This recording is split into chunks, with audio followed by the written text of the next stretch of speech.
Hello, thanks for tuning in. In this video, we're going to be creating an EKS cluster with FluxCD and Helm. This repo is public. You'll be able to access all of the files in there. It has everything you need to create it. And it has a README that will give you a brief summary on what you're going to be creating, which is an EKS cluster, some IAM roles to access it, and these are the Helm releases that will be deployed. So after you read the summary, then you can move on to the instructions. First thing is you have to have a hosted zone for a domain name that has the name servers in the registrar. Okay, so you have to have a correct domain to use for this tutorial. Step number one, we're going to update the environment variables. These are the environment variables you're going to need. Step number two is we're going to create the cluster, and it's going to update some IAM roles as well. So we're going to have to go through the source code files and update the IAM roles. Step number three is to access the cluster. Number four is to bootstrap it with FluxCD. 5 is to create all of the customizations, which are the resources in here. 6, we're going to create a test deployment. 7, cleanup. All right, let's go ahead and get started. Take some time to update the environment variables if you clone the repo. Go to this file here.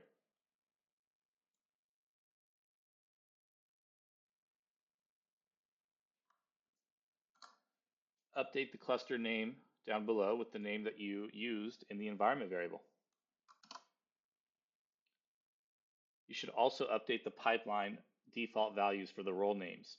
The role names, if you look at the Terraform code, if we go here and IAM, you'll see that the role names use the name of the cluster in them. The benefit of that is in case you are creating more than one cluster, then you'll be able to run this Terraform code multiple times. So if we go to the pipeline code,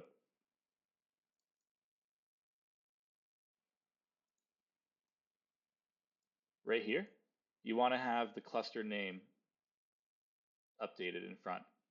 If you use EKS minus Flux as your cluster name, that'll probably be the easiest way because then you won't have to modify anything. Okay, so that's going to be an install FluxCD and install FluxCD customization files.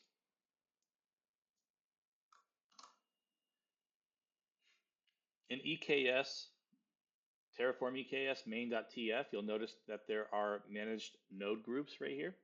You can decrease the number of nodes and the instance types if you want to control the cost of your cluster better. So if you run this cluster and keep it running for too long, it can get pretty pricey. So when we run this tutorial, we'll create it and then destroy it right after we test it, just to keep costs down. Step 2 is to create the cluster using Terraform. So there's a pipeline in here, AWS Terraform, run. You can plan it the first time. If you have an IAM role to assume, you can add that here.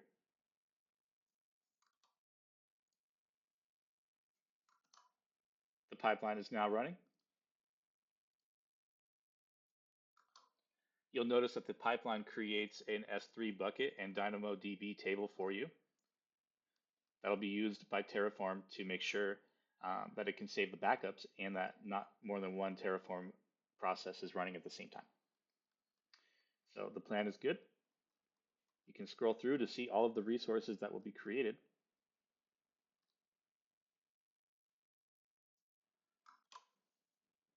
This time, let's run it with the apply option. It'll actually create the resources in AWS.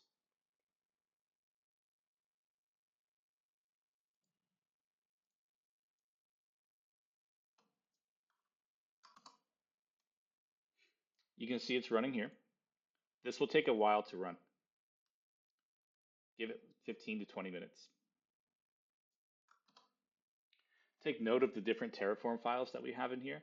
The main file is going to create a VPC and the actual cluster itself. with a few other resources in there. The IAM file is going to create two different IAM roles, an admin role and a viewer role, and then it'll apply a few policies to them. It'll also create two different users. One is an admin user and the other is a viewer user. Note that the cluster name is in front of all of them. Now, in this access.tf file, this is where we're going to associate the IAM role we're creating to the EKS cluster itself. So that way, anyone who can assume this role can be an admin to the cluster. Same with the view-only role. So anyone who can assume this view-only role can be a viewer of the cluster. We also have a secrets.tf file. This is going to create a private key and create a parameter store value for that private key. This is going to be useful for your certificate manager later on. It'll be able to create certificates.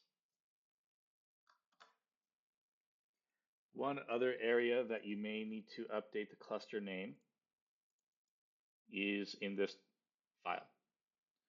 So you can see right here, the cluster name has to be in the beginning of that.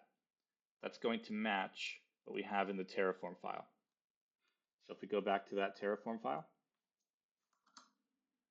you can see that the cluster name goes before the name Cert-Manager issuer private key. And we can see that right here. This directory, Terraform EKS service accounts, is going to create the different IAM roles that'll allow your pods to connect to AWS. These service accounts are special. If we look at one of them, we'll see that we're creating an IAM policy for them, and we're creating a role. The role will be attached to the policy. But what's really important and what's special here is that we're going to allow this principal to assume the role. So how does it do it? It uses the OpenID connector of the Kubernetes cluster. So essentially, any pod that is linked to this service account will be able to use this IAM role.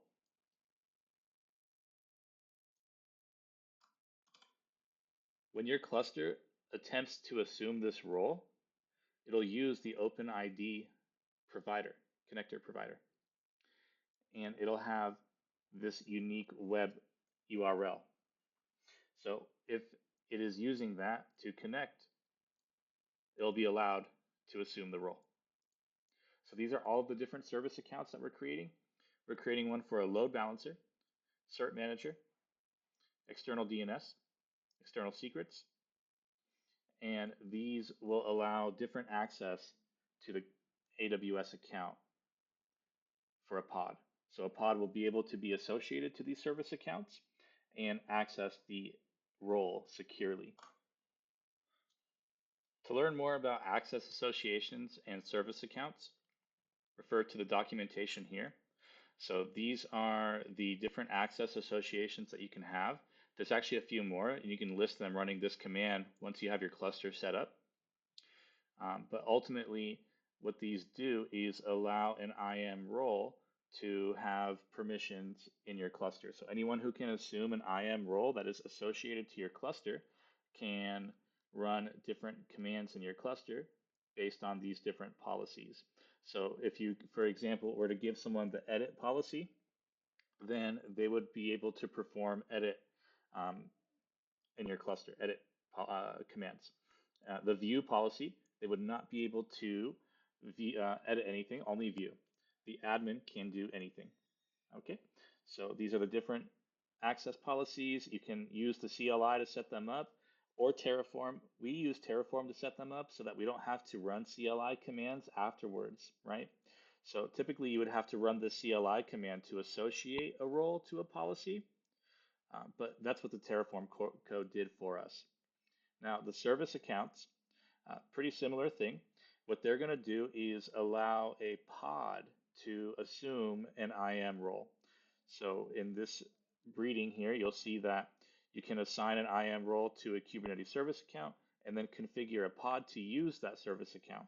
So if you click into here, for example, you'll see that we're creating a policy and then using the AWS CLI, getting the OIDC, OpenID connector provider URL, and using that to create a role. Okay, this is the trust relationship for the role. And then you create the role. So that's exactly what we did in Terraform, right? So that you don't have to manually come over to the docs and follow these steps. You can just do that in the Terraform code. When the pipeline's all done, you can look at the apply output to see everything that was created.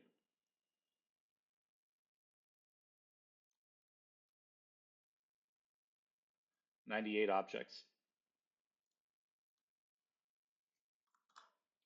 Part of step 2 is we have to update the Helm releases to match the IAM roles that were created.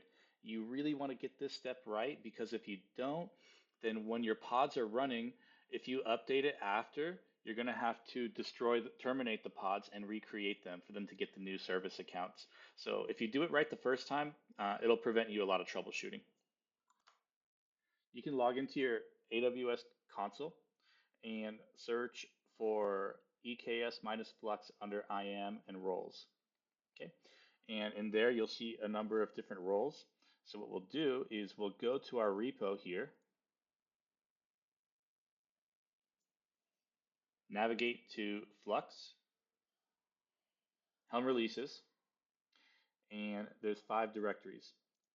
Click into each of them, go to the Helm release, and down below, update that to match exactly what's in here for each one. So for example, this one, we have AWS load balancer. So we'd go here, click into here, load balancer, copy the ARN, go back and update it. This is very important to get right the first time if you don't want to spend time troubleshooting. So you can go through each of these: Helm release, Cert-Manager, go back, find the Cert-Manager,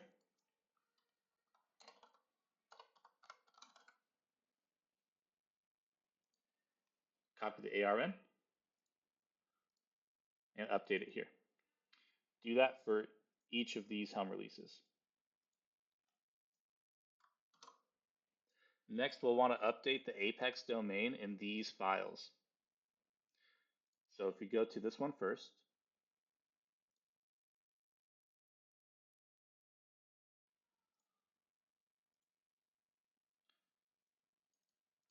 the Apex domain is what I have highlighted right now. You're going to want to update that to whatever is in your Route 53 hosted zone. Next file, issuer.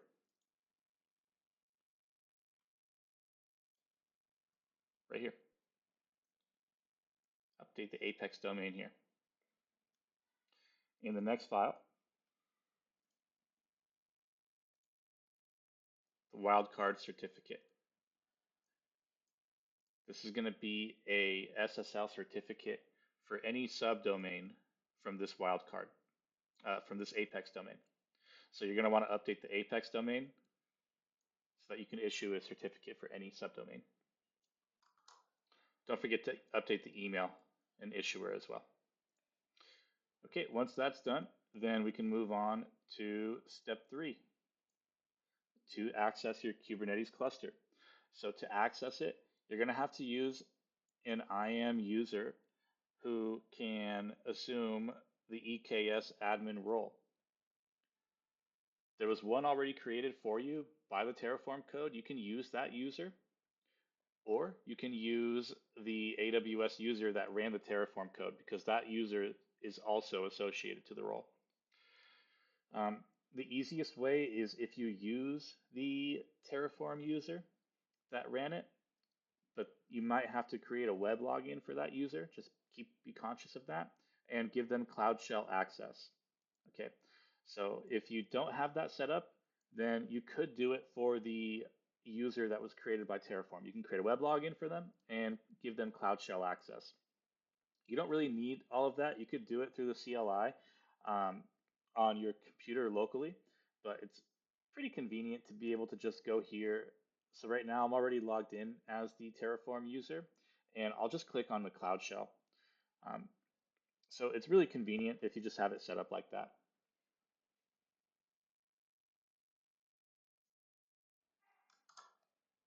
So once you're logged into CloudShell, you should go to your Bash profile, and you can see I already have mine set up. But what you could do in yours is go to this directory in the root of the repo called resources. There's a little bit of shell code right here.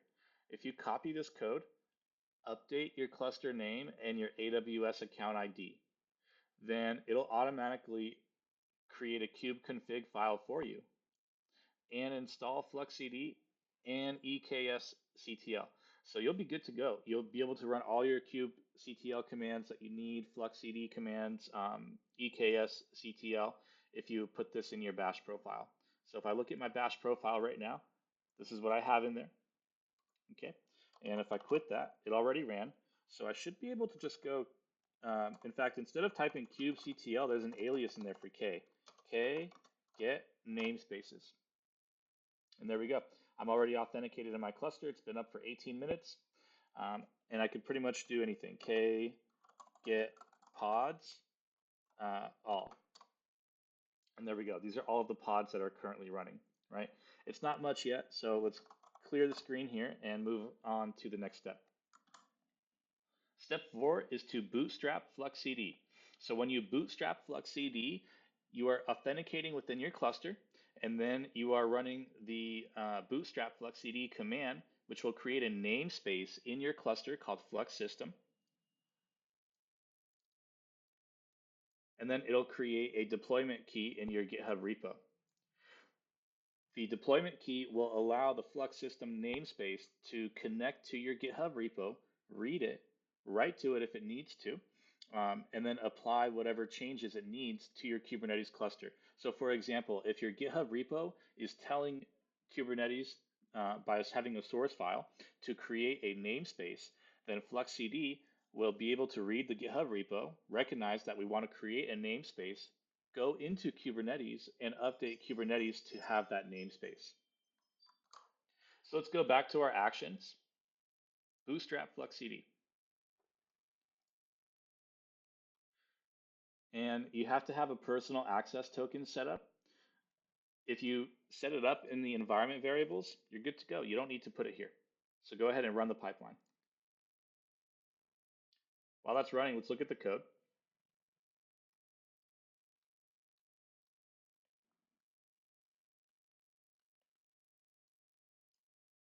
This command is going to create your kubeconfig file, which will allow it to authenticate to the Kubernetes cluster.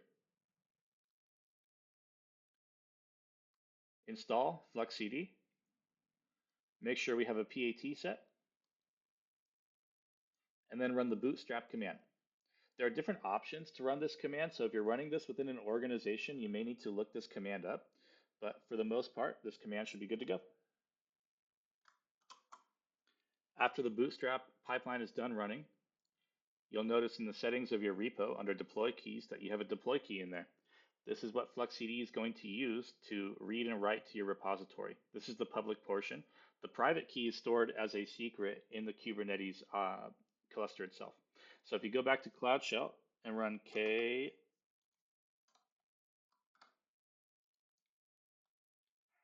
I had to restart my CloudShell. Sometimes it'll freeze up on you. You can just hit actions and restart. So K get namespaces.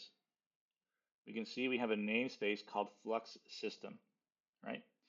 We could run another command, K get customizations minus A for all. And we can see that we have a single customization created. So what is that? If we go back to our repository here, go to Flux, you'll notice that there's a folder called EKS-Flux, Flux System. Go into it. You'll see this is the customization. It's actually right here. This is the customization I was looking for. This customization is different. It's just a resource list telling FluxCD which files to include in this customization. So this customization is telling FluxCD to synchronize from this path in this repository. So this is linking a GitHub repository right here to FluxCD, and we're giving it the name Flux System. So if we go back to our CloudShell and run the command flux get sources git, we can see we have one source that we're replicating from, reconciling from. It's this Git repo. Okay. If you want to add more than one Git repo, you can. You can have one cluster monitoring multiple Git repos just by adding more of these objects into it. But the bootstrap command is going to create this one for you and other necessary components such as the private key, right? So if I go to CloudShell, if I run k get secrets -a, then we can see we have a Flux secret there. That is the private key to the deploy key that you see here. All right, so looking at all of this again, we have our customization. We're saying anything in this folder is going to be copied into the cluster. So we have this customization list. It's not just anything in this folder, it's anything that this customization list specifies. Okay. So we've completed step 4, we've bootstrapped FluxCD. The next thing we're going to do is we're going to create the customizations. So you might want to read the docs on that a little bit here. I'll pull it up. So this is what a customization object is. Essentially, it is going to watch a Git repository at a specific path for changes, artifact changes. So it'll be building any YAML manifest located in that path. All right, so if we go back to our repository here, go to actions, there's an action called add customization.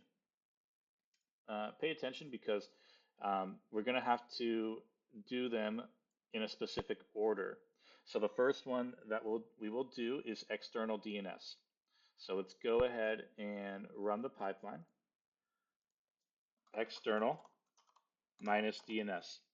You want to make sure that the name matches exactly what is in the repository. So I'm just going to go to Flux, Helm releases, external -DNS.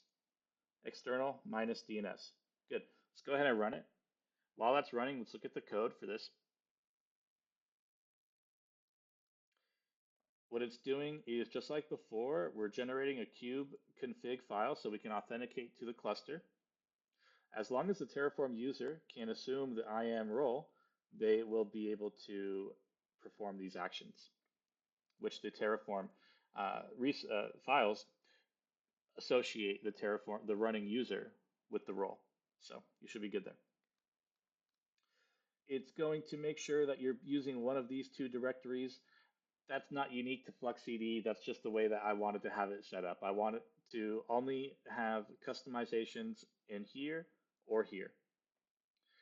Then it's going to check if the directory exists. If it does not, it'll create it and add this file to it, which is creating a namespace. So when it creates the customization, if it's a new one, it's just going to create an empty namespace. That's all. And otherwise, if it's already there, it's just going to skip over it. And in our case, all of the directories are already there. So they're just going to be skipped over. But if you create a new one, it'll create a namespace for you.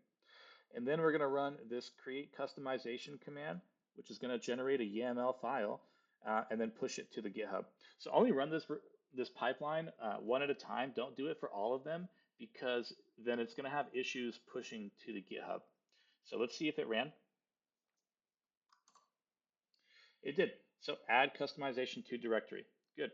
Now we can go to CloudShell and we could check if it's there, but in case it's not, you can always run this command, Flux Reconcile source git, and then the name of the Git repo, which we saw earlier, was Flux System from running the, it was this command. Yep, Flux System. Okay, so why wouldn't the customization be there? It would only not be there if Flux has not automatically reconciled from the Git source on its own. It's configured to do it every 2 minutes anyways, so it probably doesn't need to run this command, but just to show you that we can run this command to force it to go to the Git repo and reconcile from it right now. So now we should be able to run the Git customizations command. And there we go. We can see that we have external DNS configured. It's ready, so there are no errors. And now the next command is flux get Helm releases all. Let's take a look. The Helm release was successfully installed. Good. So if there was any issues with the YAML, it would have been identified here. And if there was any issues with your Helm chart, it would have been identified here. So let's go ahead and take a look at what the README says now. So those commands are here. And in the README, we have the link to the external DNS. Let's click into that and let's look at what the external DNS looks like. This is the artifact hub, which is where you get the documentation for the different Helm charts. And this is the documentation for it. There's an area here called default values. This is where you can change the different configurations to the Helm release. Okay. If I go back to my repo and go to Flux, Helm release, external DNS, these are the files that are already in here. There's a customization, which is just a list of resources, which ones to run. There's a namespace, creates a namespace. There's the Helm repo. It's just linking to the repository here. So if you put your mouse over that, you'll see the URL of the repo, and we'll see that's what we have right there. And then there's a Helm release file. So there's a link here called Helm release template. If you click into it, then it'll take you to this file, which will show you the template for using a Helm chart with FluxCD. This is unique to FluxCD. So when we have FluxCD installed, we can use a custom resource definition called Helm release, which will release a Helm chart with the values that you have underneath the values of underneath spec. Okay, so spec.values. These are all of the values that you can add here. If we go back to Artifact Hub and take a quick look, that's all of these values. So for example, if I type in service account, here it is, service account. By default, it's set to create true. Annotations. Let's go back to our code. This is our Helm release for external DNS, values, service account, name, annotations. Okay, so we can customize any value we want in the values area, and we get that information from here, looking at the default values. So for example, if I wanted to turn the liveness probe off, I could update that here by enabled to false. So all I'd have to do is go to here and add underneath values, liveness probe, and then under it, enabled false. Okay, I'm not going to do that because I don't want to do that, but that's just the way you can edit the different configurations within your Helm charts. So let's go ahead and run the pipeline to create the other Helm releases. Let's take a look at which one is next. The next one is external DNS. This one has some requirements that we're going to have to follow. So be careful when we install this one. So let's take a look at the files first. Okay, so we'll go to Flux. We'll go to Helm releases, external DNS. External secrets, right? And there's two different customization files in here. The first one has this commented out. The second one does not, and it has the extension full. Any file that does not end in YAML will be ignored by FluxCD. So we're ignoring this file the first time. Why are we doing that? Because we want to install this first without this object, and then afterwards we're going to replace it with this one to install that object. What's that all about? These three up here is going to install the Helm release file. The Helm release file is going to install custom resource definitions, CRDs, that will then allow you to create these types of objects. You can't create this object until this is created, is basically what I'm trying to say. This is going to create custom resource definitions that'll allow you to create this object next. So first, we're going to use this file. After it's successfully installed, we're going to use this one. Okay, let's go run the pipeline now. Go to Actions, Add Customization, Run. Make sure the name matches external minus secrets. External minus secrets. Go ahead and run that. It shouldn't take too long. The last run was 15 seconds. When it's done running, go to your cluster. You can run the reconcile command again if you like. You don't have to. It should pick it up pretty quickly on its own. And here we go. K get customizations, reconciling, in progress, unknown. Okay, let's take a look at the Helm releases. Okay, it's still installing. So you have to wait for this to finish installing before we can update the files to using this one. So let's just go ahead and wait for that to happen. While you are waiting for it to reconcile, you can run k-describe customization, and then the name of the secret, and then the namespace, which in this case is Flux System. If you run that command, it'll give you a summary of what is happening with the customization, including events. So we can see that it was progressing and it succeeded 13 seconds ago. Good. So now if we run k get customizations, we can see it's all there. And if we run get helm release, we can see it is true. It is ready. So the next step is, if we go back to the README, to rename this to install.install, and the one with .full to .yaml. I mean, it's just a comment, right? Like you could have probably just achieved it with comments, but you know, just remove that comment. But either way, we'll just do that this way. So we're going to call this .install. And you could do it however you like. You could even create another directory and remove that and add that from your original customization. So there's a lot of ways to do this. It's not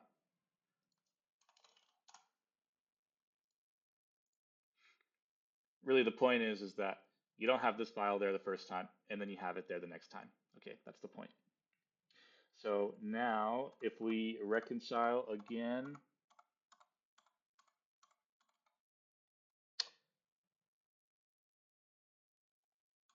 and then look at our customization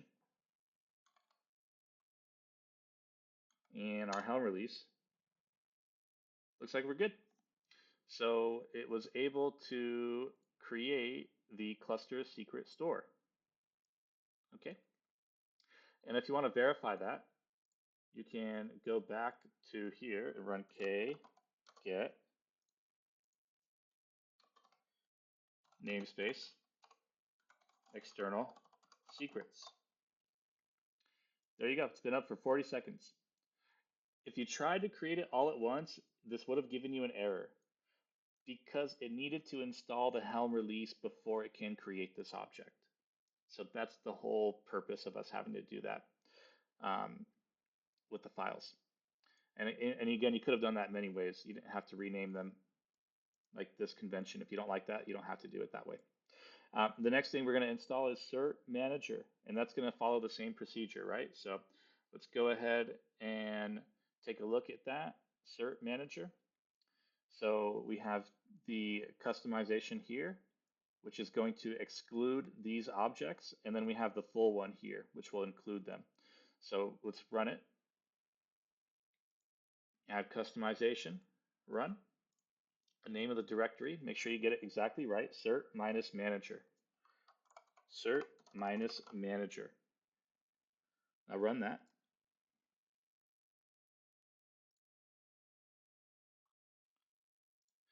Wait for it to finish. After it's done running, you can go to your CloudShell again, or your CLI, however you're running it. You might be running it in your terminal or whatever. So we can run git customizations again. It's not there. Let's reconcile. So we don't have to wait a couple minutes for it. And then git customizations. There we go. It is in progress. Good. Let's look at our Helm releases. It is installing. So give this one a minute to run and install, and then we'll follow the same procedure we just did, where we will swap these two files out to run the one with these objects too.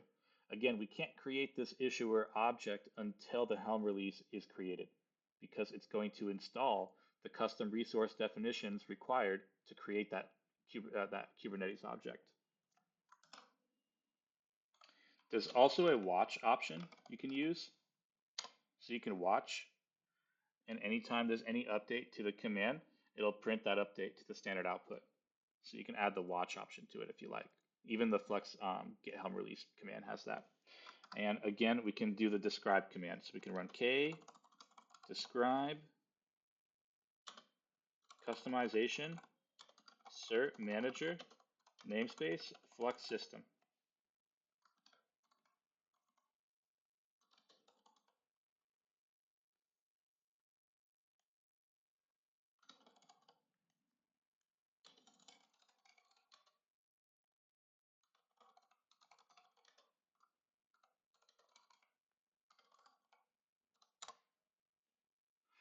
And there we go. We can get the description of that customization.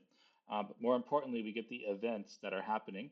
So it was progressing, created the Helm release, created the Helm repository, progressing, and all good to go. So now if we run kget customizations, we can see it's ready to go. We can run flux get Helm release all, and we can see it is ready to go. So now what we do is we want to install the objects issuer and cert secret. So we'll just go to these. Again, you could just uncomment these if you want to. For this tutorial, I thought it was appropriate to have two different files. So I'll just rename this one here.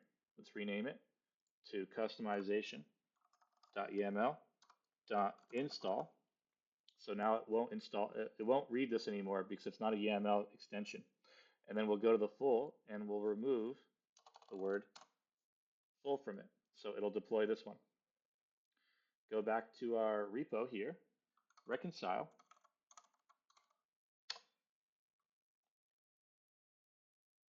Okay, and then look at the customizations. That was pretty fast. Let's see if everything got deployed. So we have an issuer, cluster issuer. Okay, let's copy that. And let's go k get cluster issuers. We can do -a for all namespaces or -n and then type the namespace. So here we go, it's created and it's ready to go. Okay, and then what was the other object that we had in there? It was this one, the external secret. So let's go ahead and you could use external secret or you could use secret when you type kget. So kget secrets. We could do -a for all of them, or we could specify only the ones in this namespace, Cert-Manager. Okay, so it created a few of them on its own. That were created when the Helm release was created, and then we have this private key one created as well. Okay, this is good. Remember, you have to have the external secret made before you can create an external secret object in here, right? So just keep that in mind. We probably didn't need to comment that one out in here, but we definitely needed to comment it out, the cluster issuer. Okay, either way, we're doing good. So let's take a look. We've gone through, oh, this isn't updated. We've gone through these first 3 Helm releases. The next 2 should be okay. I don't think there's anything in there that will be required. Let's see, does this one have anything? This is from Cert-Manager, so no. So the next 2 we can run installing everything at once. So first we'll install load balancer and then Ingress NGINX, right? So let's go ahead and do that. Add customization. And the name on this one is kind of long, so make sure you get it right. AWS minus load balancer minus controller. AWS minus load minus balancer minus controller. And my autocorrect did that. AWS minus load minus balancer minus controller. Run that. And when it's done running, it's going to be the same process. We're going to go to CloudShell and watch it until it's done, verify it's working, and then move on to the next one. Okay, so that one ran. And then we're going to reconcile the source so we don't have to wait 2 minutes for it. It'll pick it up right away. And then let's see what it's doing. Okay, get customizations. It's in the process of reconciling. We can do k describe customization AWS load balancer controller. It's kind of a mouthful. Flux system. And here we go. These are the events that happened. Normal, progressing, normal, progressing. Done. Great. Let's take a look. All done. Flux get Helm releases minus all. It's ready to go. Very good. Very good. So the next step is to create the last one. Ingress NGINX. Okay. And again, if you want some clarification on what these are doing, the links to their documentations are all here. And a little summary of them is here, what they're doing for us, right? This one allows you to modify domain records of DNS names that are in your account. This one allows you to access secrets that are stored from external sources. This one creates and manages SSL certificates for you. This one creates and manages load balancers for you. And this one handles incoming internet traffic to your cluster. Okay, so now we can create the Ingress NGINX. So let's make sure we spell it right. Ingress minus NGINX. Okay, run. Ingress minus NGINX. So let's run that and follow the same procedure where we wait for it to finish and check it out in CloudShell. So the run was done. Let's reconcile so we don't have to wait. Let's look at the customizations. Okay, describe customization, Ingress, NGINX, namespace, Flux system. Okay, so it's still going. We created these objects so far.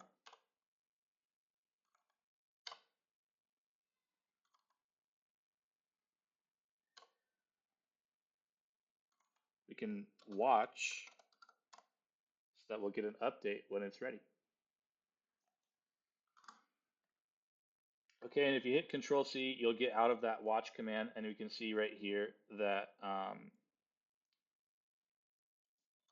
nope, maybe that was the wrong one I was looking at. Let's take a look. Yep, it's still running. Okay, just keep waiting for it. It'll finish up here. We can run the describe again to see how it's going. No updates. This one probably will take the longest out of all of them. So here we go. We have it running right now. It's all there. And then let's look at the Helm releases.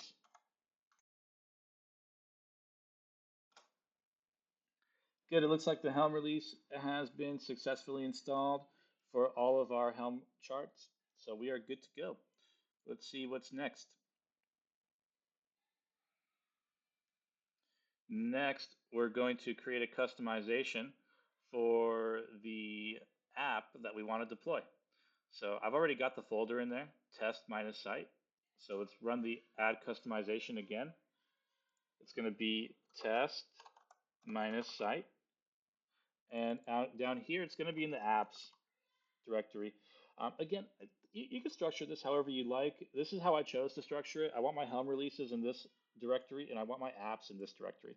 So if I run that now, while that's running, maybe I should really quickly show you where those files, where those customizations are being created. Under Flux and the name of your cluster, there's a directory here called Helm Releases Customizations. Click into there and you'll see an individual customization object for each of the Helm releases that we're deploying. You don't have to do this. You could just use one customization for all of your Helm releases. I really like having them separated because then you get really good observability of your errors per chart, right? So it's really nice to have them separated because then when you run your kubectl get customizations command, it'll show you the errors in each individual one.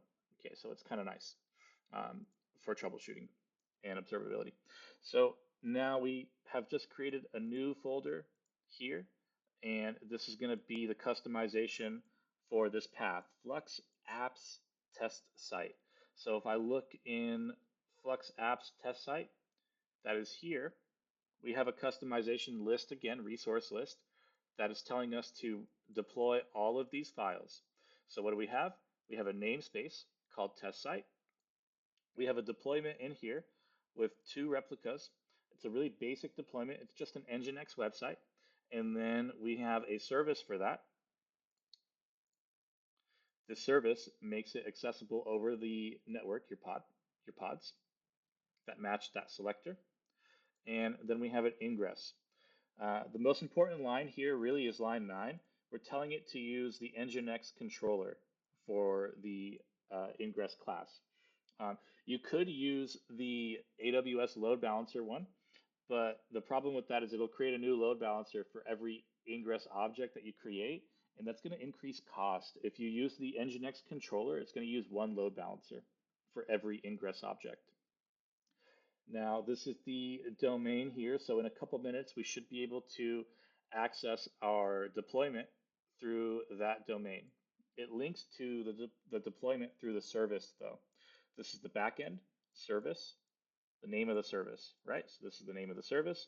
The service redirects traffic to any pod matching that pattern. If we go here, we can see there it is. That's where the pod, it's actually right here where the pod matches. Okay, so now let's go to our instructions again. We have some commands that we can run, right? So let's run them.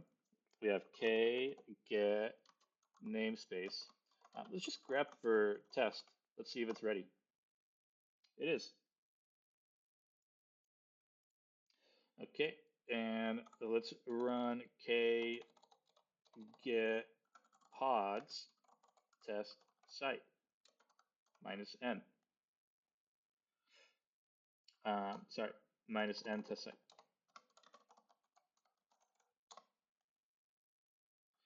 Okay, so we have these pods. They were created 2 minutes ago. I think the namespace was created a while ago because I accidentally left the customization in there earlier. I deleted it though. So that's why the pods are now being created. So these are the pods in here. If we run k get deployments minus n test site, we have one deployment with 2 available, right? Replicas, 2 pods, 2 containers running in them. So now if we run k execute to execute a command in it, you have to give it the -it option if you want to be able to see the output of the command. And then the name of the deployment or pod, deploy minus nginx minus deployment. So that's the name of the deployment, and this is telling it to execute it on the deployment. Namespace test site curl 0.0.0. So we should be getting Look at that. We executed the command curl any host on that deployment. And this is what it gave us the output. Okay. So we could probably run a lot of commands, right? We can run k get svc for services. So that's our service that we have in here. We could also run k get ingress test site. So this is our ingress. We should be able to take this domain and access it in our browser. If it doesn't work right away, then give it a couple minutes. If it's still not working, then you probably made a mistake in your service accounts, and I'll show you how to double check that just in case. So here you can see if you go to that domain that you have from the output of running k get ingress -n, then we can see the same web page here that we saw right here when we run the curl of that command in the container. So the next thing to do is to look at the logs. K logs, and you could use the pod name again, but if you don't want to have to copy and paste, just use a deployment. NGINX -deployment namespace test site. So we can see the access logs here. It's kind of nice. So every time I run this curl command, if I run it a few times, and then k logs, we can see new records coming in for that. So that's good to know. Let's go ahead and clear the screen. K describe deployment NGINX deployment namespace test site. This is going to run the describe command on it so that you can see the details of it. It's really important to know this command because the events area will give you a lot of details. It's also good to run, instead of deployment, to do it on the individual pods when you're troubleshooting. That'll help you out really good. But if you're not getting the site to come up, if you can't see it in your browser, most likely you made an error in the service account somewhere. So how are we going to troubleshoot that? The way to do that is to go k. It could be a little tedious, right? You might want to run k get service accounts -a. Well, you know what? That's going to be too many. Just pick one of the namespaces that we deployed from the Helm charts, so such as Cert-Manager. You have to put -n in front of it. There. So k get service accounts -n Cert-Manager. You're going to see these different service accounts that are created. You're going to want to describe this one right here because this is the one that we created, right? And if you want to verify that, just go to your Helm releases, Cert-Manager, Helm release, service account, name, Cert-Manager. Okay.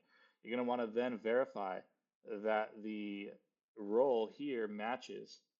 So you can go k describe service account -n Cert-Manager. And in there, you should be able to see the IAM role. Okay. Then make sure that it matches what you have in AWS. So navigate to IAM in a different tab and look for that role. So let's see, Cert-Manager, right? Here it is. You're going to want to make sure that this matches exactly what you have in here and here. If it doesn't, then you're going to have to update it and delete the pods and recreate them. So to delete the pods and recreate them, the way to do that is going to be to run flux get helm releases and then to suspend a helm release. So if we're talking Cert-Manager, maybe we got the service accounts wrong, right? Then you're gonna, after you update it, Flux, suspend, Helm release, cert, manager, -n, cert, manager. So you run that command and it'll not synchronize from the, it'll not reconcile from the Git source anymore for that Helm release. And then you would have to delete the pods that are running in this namespace. You can go k git pods -n cert manager. So you would just delete whatever pods are in here so that when they get recreated again, they'll have the new service account. You could just nuke the whole namespace, k delete ns cert manager. You could do that. Now, after you delete everything, what you would do is you would resume the Helm release, right? So Flux, you know what? I'll just do this. Flux, suspend, Helm release, cert, manager, namespace, cert, manager. I'm commenting this out because I don't need to run this. And then you could do your deletion of the pods, or you could just delete the entire namespace. So k delete ns cert manager. This is only troubleshooting, right? Like if you can't see the site, you probably got the service accounts wrong. So after updating the service accounts, we're just going to run this procedure. Flux, wait for them to delete, right? You might have to check the pods again. Run this command again, make sure it deletes. When it's all deleted, Flux, resume, Helm release, cert, manager, -n, cert, manager. That should do it for you. Once the Helm release is resumed, it should identify that, oh, we don't have any pods in there. Let's create them. And if you really need to, you can also delete the Helm release and then run reconcile and it'll recreate it for you. Either way, it'll be a little bit of a journey for you to get those pods reset and the service accounts going, but it won't be too bad. And once you get that going, eventually you'll be able to see your site if you can't see it. Okay, so that should be pretty much everything on deploying. And then we ran through all of these commands here, right? We looked at the logs, we executed a command in our pod, we ran the description. Okay, so the next thing to do is to clean up. You don't want to keep this running for too long if you can, because it is kind of expensive to keep it running. I don't have that information in the repository on pricing details. You'd have to look that up yourself. But EKS has its own cost, and so does running each of those nodes. Okay, so you're going to want to be conscious of that, and you can look that up on the Amazon documentation. But the thing we're going to do first is just delete the Ingress object. So let's just go to here, customizations, and just comment that out to delete it. Really easy. Go back here.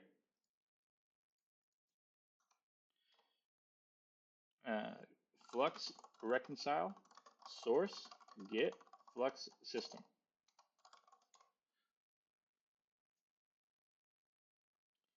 Okay, and then k git customizations -a. Says it's done already. Let's check. K git ingress -n test site. None. Perfect.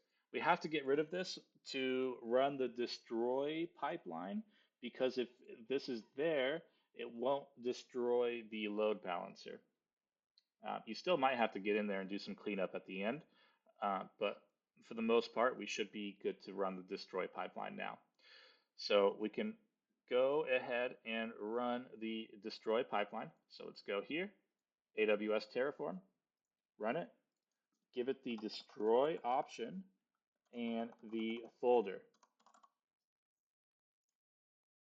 containing the workspace you want to run Terraform from. So run that.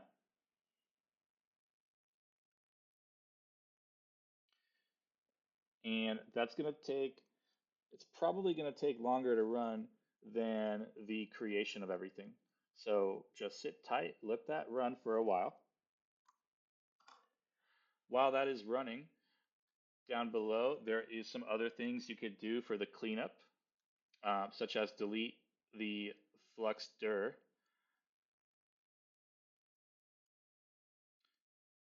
Maybe you don't want to delete the entire FluxDir because you'll lose some of those files. But what you'll want to do is to go into Flux, EKS minus Flux. That's the dir you want to, the name of your cluster, Flux/cluster name. So if you delete everything in here, that's a good step because then when you deploy this again, it won't automatically try to deploy all of these customizations. You don't want them to deploy on their own because you want to install them one at a time. Remember, there's dependencies, right? So, for example, if we look here, the Ingress NGINX requires the load balancer to be created first, right? The Cert-Manager requires the external secrets to be created first. So that's why we don't want them to all be created at the same time. So just get rid of this whole directory. And this one got created by FluxCD. So getting rid of this whole directory is fine for the cleanup process. And you can leave the Helm releases in here. That's convenient. So that way, if you want to deploy this again, you don't have to recreate these files. You just have to run the pipeline to create the customizations for them again. So let's go back over here. Let's take a look. Is there anything else we should do for the cleanup? We may want to rename the customization files.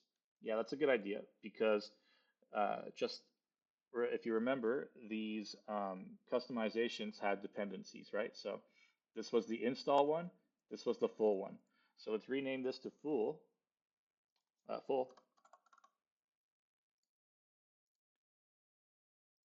And then rename this one by removing install. And I believe external secrets also had that.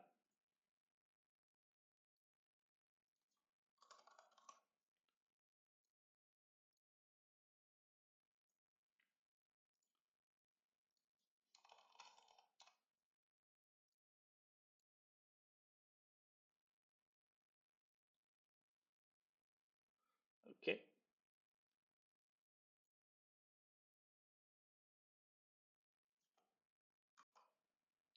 The destroy pipeline may fail. That's okay if it does fail. You'll see that it destroyed pretty much everything. The only things it didn't manage to destroy is your VPC and subnets. So what you could do is simply just log into the console, type in load balancer, search, and then delete any resources in there. So after you've deleted that, then go back to VPC, click on your VPCs. You should be able to delete the VPC that it created.